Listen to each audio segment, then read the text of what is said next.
Halo semuanya, selamat datang di program Lagi Rame nih. Tempat kita bahas isu-isu panas, tajam, dan seringkali nggak banyak dibahas secara mendalam. Saya Pulina Kanti, dan kali ini kita akan membahas satu topik yang perlu kita cermati bersama. Benarkah Indonesia menuju resesi 2026? Nah, tentunya kita bahas berdasarkan fakta kondisi perekonomian nasional saat ini. Dan faktanya banyak masyarakat saat ini merasakan kondisi perekonomian yang makin sulit. Nah, coba jawab jujur nih. Apakah belakangan ini kamu merasa uang lebih cepat habis, padahal penghasilan nggak turun? Kenapa juga makin banyak teman-teman kita yang kena PHK? Kenapa juga diskon ada di mana-mana, tapi daya beli terasa tetap seret? Dan kenapa kelas menengah yang katanya tulang punggung ekonomi justru mulai terlihat rapuh? Apakah semua itu mengindikasikan bahwa Indonesia sedang menuju resesi di tahun 2026? Ini bukan untuk menakut-nakuti ya, tapi untuk membaca sinyal sebelum semuanya terasa terlambat.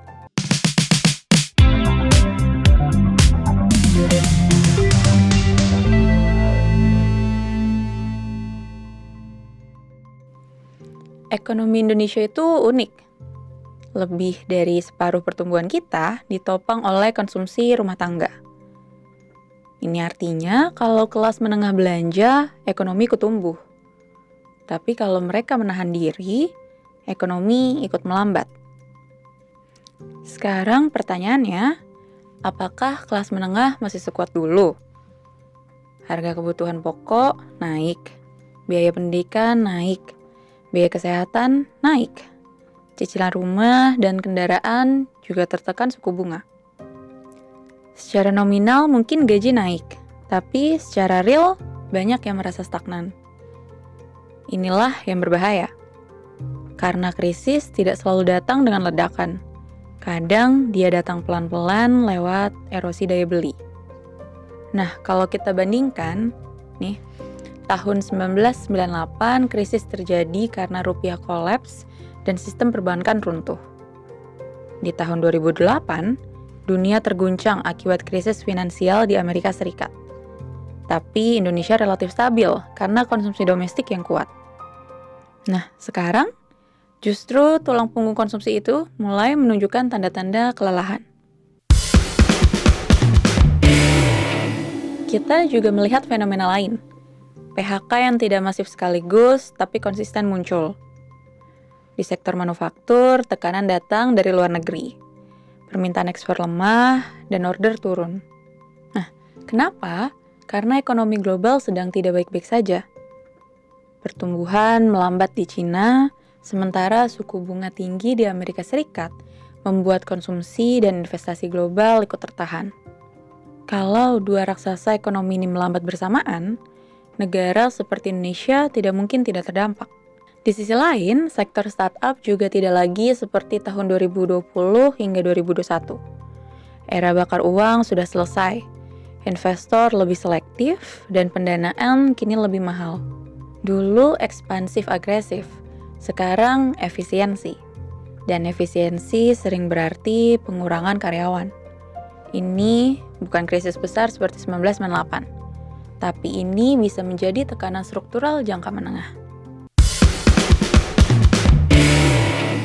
Ada satu fenomena yang menurut saya lebih mengkhawatirkan. Konsumsi yang masih terlihat jalan, mall masih ramai, kafe tetap penuh.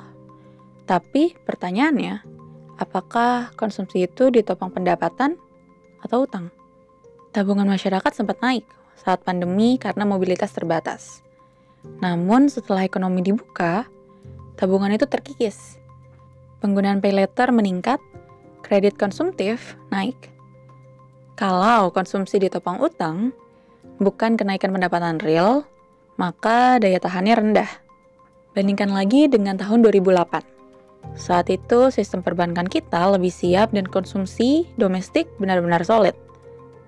Kalau tahun 2026 nanti terjadi perlambatan, kemungkinan besar bukan krisis dramatis, tapi semacam slow beat recession.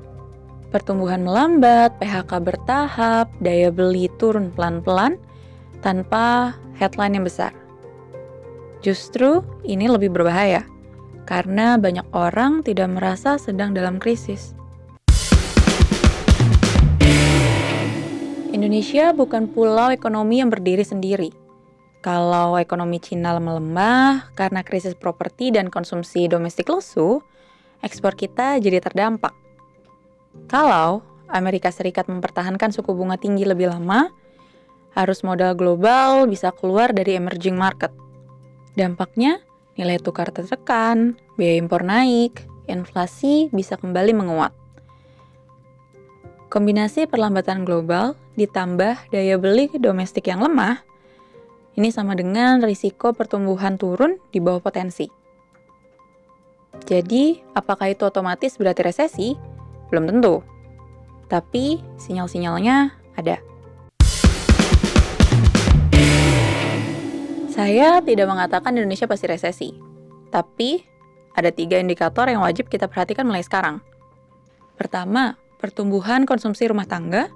Kedua, data pengangguran dan PHK.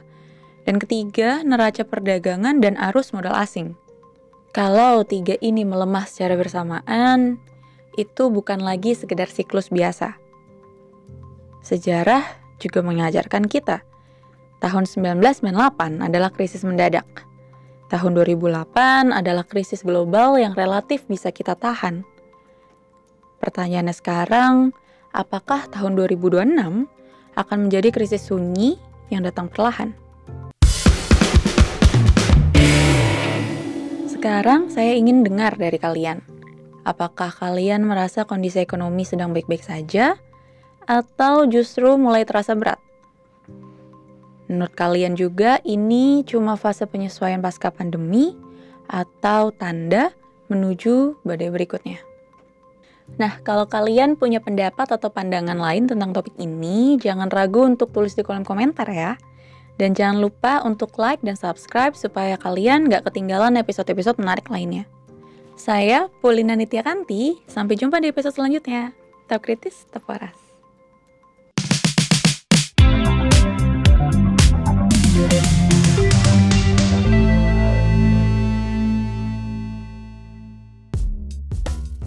Keputusan bisnis terbaik datang dari data, bukan tebakan.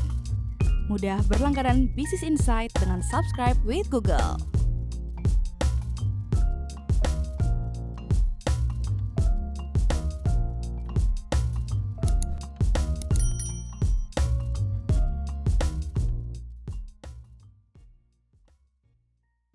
Download aplikasi Kontan sekarang di App Store atau Play Store.